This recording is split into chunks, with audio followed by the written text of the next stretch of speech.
तो हेलो दोस्तों, आपका फिर से स्वागत है मेरे चैनल साफ्लिक्स पर। इस एपिसोड की शुरुआत में जो जियांग है वो अपनी पावर को उस मांस वाले बंदे के पास भेजता है और मांस वाला बंदा उसे भी एब्जॉर्ब कर रहा होता है। वो कहता है, अच्छा तुम जो है वो अपनी चीज़ों को मुझे देना चाहते हो, और वो उसको जो है वो पकड़ लेता है उसकी पावर को। वो कहता है, तुम जो मुझे पावर दे रहे हो तो मैं तुम्हें उसे वापस कर दूँगा। पर जियांग कहता है, क्या तुम्हारी बस इतनी लिमिट है? तुम जो है वो मेरी दी हुई चीज़ों को मुझे वापस करना चाहते हो तो ठीक है, फिर मैं इस चीज़ को जो है वो ग्रेसफुली एक्सेप्ट करता हूँ। और वो अपनी पावर के साथ साथ वो जो लड़का होता है उसकी पावर को भी अपने अंदर खींचने लगता है। मांस वाला बंदा कहता है, मैं इसे रोक नहीं पा रहा। और जियांग कहता है, तुम लगता है बहुत ज़्यादा शौक हो, ये तुम्हें मुझे जो है वो थैंक्स करना चाहिए, जो मैं तुम्हारी ब्लड लाइन को अभी एब्जॉर्ब कर रहा हूँ, और तुम्हारी जितनी भी तुमने जो 10,000 मॉन्स्टर्स को अपने अंदर में एब्जॉर्ब किया था उसको मैं अपने जो सोर्स है उसमें इकट्ठा कर रहा हूँ, तो जिससे तुम जो है तुम्हारी सोल आखिर बच पाएगी। सोल्स का यूज़ करते हुए अपने सोल को रिकवर कर पाऊँगा। और तभी वो जो लड़का होता है मास्क वाला, वो कहता है कि नहीं, ये बिल्कुल अच्छा नहीं है, आखिर मेरी पावर। और तभी जियांग है वो कहता है कि मैं तो तुम्हें साढ़े कुछ देने की कोशिश कर रहा था पर तुम नहीं हो, कुछ भी नहीं लिया मुझसे। और मांस वाला बंदा जो है वो एकदम फटने के कगार पे आ गया होता है, वो गायब सा हो रहा होता है। वो कहता है, नहीं, तुम मुझे कंट्रोल नहीं कर सकते, तुम मेरे फेट को डिस्ट्रॉय नहीं कर सकते।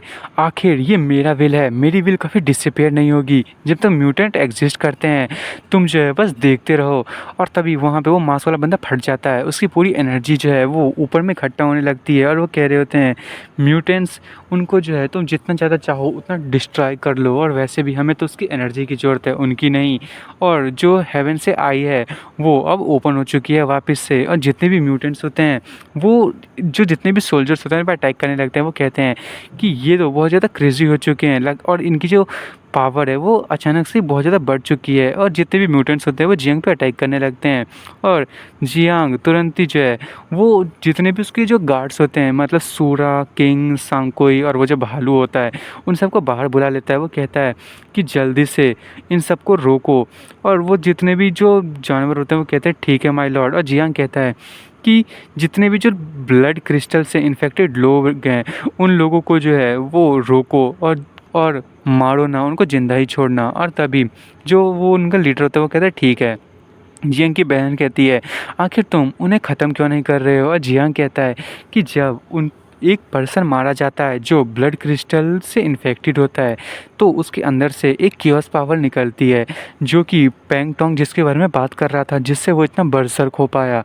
और अगर हम लोगों को मार देंगे तो वो एक जगह पे जो है वो जनरेट होगी उस केओस की पावर, और जिससे ये जो पूरी की पूरी दुनिया है वो डिस्ट्रॉय हो सकती है, और स्काई के थ्रू एक पैसेज खुल सकता है जिससे जो है वो अदर वर्ल्ड के लोग यहाँ पे आ सकते हैं बैटल करने के लिए। और तभी वहाँ पे सारी की सारी लड़कियाँ आ गए होते हैं जियांग को देख के। और जियांग कहता है कि मेरी सिस्टर को ज़रा संभालो, और वो उनको अपने सिस्टर को दे देता है। और वो कहता है कि मुझे जो है वो अपना कुछ चीज़ लेने के लिए जाना है।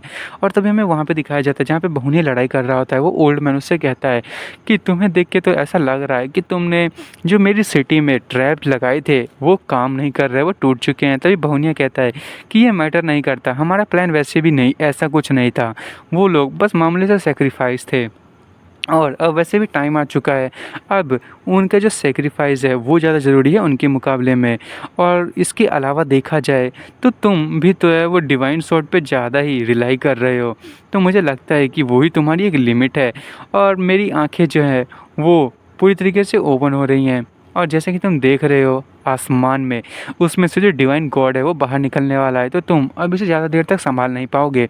और तभी वो जो बूढ़ा अंकल होता है वो कहता है कि तुम्हारी आंखें।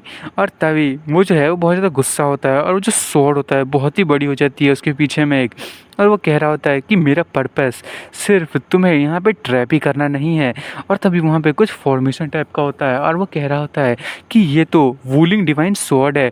और तभी वो जो जियांग है वो कह रहा होता है, हाँ आखिर ऐसा क्यों लग रहा है कि जो आँख है वो बंद हो रही हैं। तभी बहुनिया जो है वो बहुत ही शौक होता है, और वो बूढ़ा कह रहा होता है कि अब तुम्हारी जो क्योस की पावर है वो कभी भी बढ़ नहीं पाएगी। और वो बता रहा होता है कि क्या तुम अभी अपने आप पे कुछ ज़्यादा ही प्राउड नहीं कर रहे थे? और तभी वो बहुनिया से कहता है कि यहाँ पे कुछ भी नहीं है शौक होने वाला, हमारे जो एम्परर वू सिटी में मैं जो हूँ वो कभी भी ऐसी चीज़ों को छुपा के नहीं रख सकता। और वैसे भी जब वॉर ख़त्म हुआ था तो सब लोग डरे हुए थे कि ये चीज़ें वापस से हो सकती हैं। तो इसके लिए हमने पहले से कुछ प्रिकॉशन करके रखा था। और तभी हमें जो है वो पास्ट का सीन दिखाया जाता है।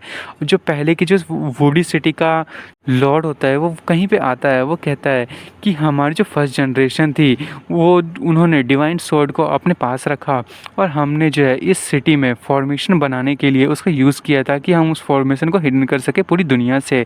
और तभी वो बूढ़े अंकल सामने से अपने स्वॉर्ड का यूज़ करते फॉर्मेशन को एक्टिवेट करते हैं और वहाँ पे जो है वो कोई आता है और वो जो है वो तो वैसा ही लग रहा है जो हमारी एम्परर डेक्सिया थी, उसका जो लास्ट में जो उसका बॉयफ्रेंड था शायद वैसा कुछ। और तभी वो सामने की तरफ अटैक करता है और वो कहता है कि ये लो और इसका यूज़ करो। और तभी वो सामने की तरफ अटैक करता है बहुनिया पे और बहुनिया से रोकने लगता है। वो कहता है ये तो डोंग लिंगजुन है ना, आखिर ये आखिर का घोस्ट बन चुका है, मैंने कभी भी नहीं सोचा था। और तभी वो जो अटैक है वो सामने की तरफ जाता है और जियांग जो है वो उसको देख के मन में कह रहा होता है कि ये तो लॉर्ड डोंगलिंग है जिसके बारे में एम्प्रेस ने मेंशन किया था। और हमें एम्प्रेस को दिखाया जाता है वो खुश होते हुए कह रही होती है इतने साल हो चुके हैं पर फिर भी इसकी जो सोल है वो हमें गार्ड किए जा रही है। और फिर उसे पास्ट 1000 साल पहले का कुछ मेमोरीज याद आ रही होती है जो एम्प्रेस उसकी गार्ड कहीं जा रही होती है। और एम्प्रेस कहती है कि वो बास्टर्ड आखिर वो लोग मुझे जो है वो शांति से रहने क्यों नहीं देना चाहते। मैं जल्दी से इस नॉर्थन वाइल्डरनेस को एक्सप्लोर करूंगी और उसके बाद मैं कहीं ईस्ट चाइना में जाऊंगी और वहाँ पे जो है वो शांति से खुशी खुशी रहूंगी। तब इसकी गार्ड कहती है कि उसने जो है मतलब हिज मैजेस्टी के लिए ऑर्डर दिया था और यार मैजेस्टी आपको इतनी गुस्सा होने की ज़रूरत नहीं है, आप आखिर उससे बाद में गुस्सा कर सकते हो। और वैसे भी जिस हिसाब से मैं देख रही हूँ जो नॉर्थन वाइल्डरनेस है उसमें सच में अपर रियल्म का कोई ना कोई जो है वो चीज़ें हो रही हैं और हमें जो है इसको हैंडल करना पड़ेगा। और तभी जो एम्प्रेस होती है वो कहती है कि हाँ वो तो सही है।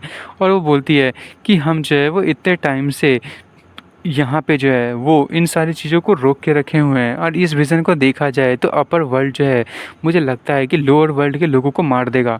और हमें जो है मैं जानते नहीं है कि वो हमारे लिए ब्लेसिंग होगा या कर्स होगा। और तभी वो जैसे जाती है तो वहाँ पे वो किसी से टकरा जाती है और वो नीचे की तरफ देखती है और वहाँ पे वो ही जो है वो मतलब जो डोंगलिंग है लॉर्ड डोंगलिंग वो नीचे पड़ा होता है। और तभी जो एम्प्रेस वो कह रही होती है इसके क्लॉथ से देख के लग रहा है कि कोई इम्पोर्टल ग्रेड का होगा और उसकी स्वॉर्ड भी जो है वो इमॉर्टल ग्रेड की है और वो इतना ज़्यादा हैंडसम भी है। और तभी वो देख के कहता है कि ये तो ऐसा लग रहा है जैसे कोई फेरी जो है वो स्नो पे लेटा हुआ है, आखिर ये पक्का अपर रियल्म से ही होना चाहिए। और तभी हमें दिखाया जाता है कहीं केव में जो है वो आग जल रही होती है और लॉर्ड डोंगलिंग जो है वो जागता है और जो एम्परर है वो कहती है आखिर तुम कौन हो और आखिर तुम कहाँ से आए हो और जल्दी से बताओ कि तुम हो कौन। और तभी वो जो लड़का होता है वो अपने हाथ में से जो है फिंगर्स को जो एम्परर है उसके स्वॉर्ड पे टच करता है और वो जो है वो कह रहा होता है कि लड़की तुम्हारा बहुत बहुत थैंक यू मुझे बचाने के लिए, तुम्हें इतना ज़्यादा मुझसे डरने की ज़रूरत नहीं है। और तभी वहाँ पे जो कोई बैरियर टाइप का होता है वो टूटने लगता है। वो कहता है कि मैं जो हूँ वो टैंगलिंग हूँ और मैं जो हूँ यहाँ पे टियोंगलोंग रियल्म से ट्रैवल करके आया हूँ, मैं कुछ गलत नहीं करने आया हूँ यहाँ पे, मैं तो बस एक मामूली सा पर्सन हूँ अपर वर्ल्ड का, मैं तो यहाँ पे जो है वो यहाँ पे घूमने के लिए आया हूँ। और वैसे भी इसको देख के ऐसा लग रहा है कि देखो मेरी कल्टीवेशन वैसे भी ज़्यादा नहीं रही है पर मैं जो हूँ वो कुछ ना कुछ तो कर ही लूँगा। और एम्परर जो है वो बता रही होती है कि उसको देख के भी लग रहा था कि उसकी कल्टीवेशन जो है वो ज़्यादा नहीं है पर वो सच में कभी भी जो है वो चाहे तो वो ब्रेक थ्रू कर सकता था सैंक्टियरी में।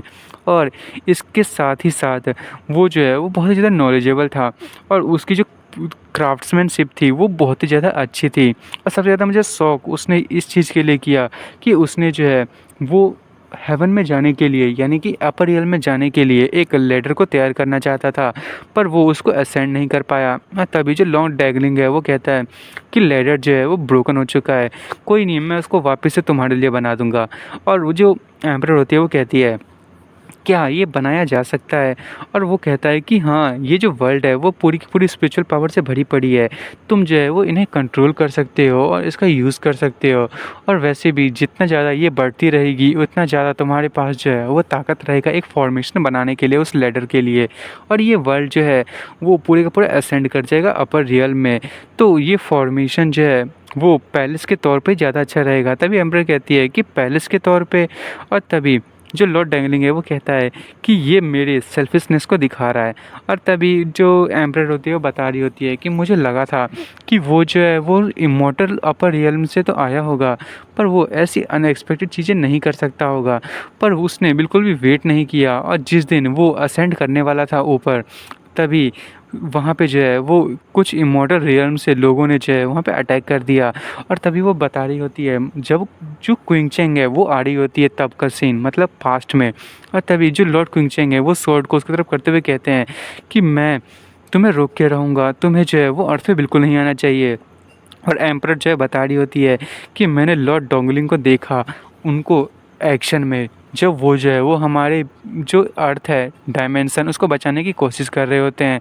और तभी हम फिर से प्रेजेंट आ जाते हैं और वो बता रही होती है कि वो अभी भी जो है वो डेडिकेटेड है टियानो वर्ल्ड को बचाने के लिए, आखिर क्यों।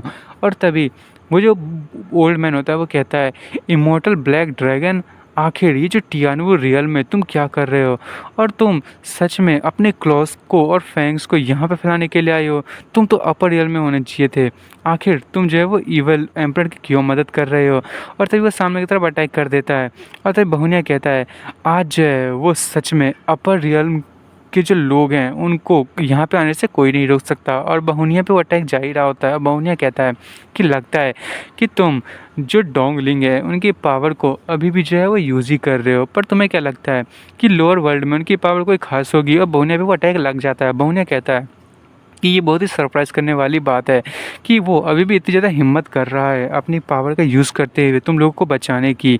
आखिर वो कितनी ज़्यादा स्टूपिड है, बहुत ही ज़्यादा स्टूपिड है। और तभी वो जो है वो टूटने लगता है। जो लॉर्ड डोंगलिंग होता है उसके अंदर से एक दूसरा लॉर्ड डोंगलिंग निकलता है जो कि एकदम असली वाले लग रहा होता है। पर ये इसकी जो कपड़े हैं वो इतने डार्क क्यों होते हैं। और वो तुरंत ही जो है वो अपना हाथ आगे बढ़ाता है और वो जो बूढ़ा आदमी होता है वो कहता है, ये तो लॉर्ड डोंगलिंग है। और वो कहता है क्यों। और वो जो लॉर्ड डोंगलिंग है उसने उसके पेट में छेद कर दिया होता है। और दोस्तों मैं एपिसोड को ख़त्म कर रहा हूँ, अब देखते हैं कि आखिर ये लॉर्ड डोंगलिंग जो है उसने ऐसा किया क्यों। आखिर ये अपने ही साइड के लोगों को क्यों मार रहा है। मुझे तो कपड़े देख के पता चल ही रहा है कि ये कुछ डार्क में कन्वर्ट हो चुका है। और आपको मेरी वीडियो पसंद आई तो मेरी वीडियो को लाइक एंड सब्सक्राइब करना ना भूलें। Thank you for watching.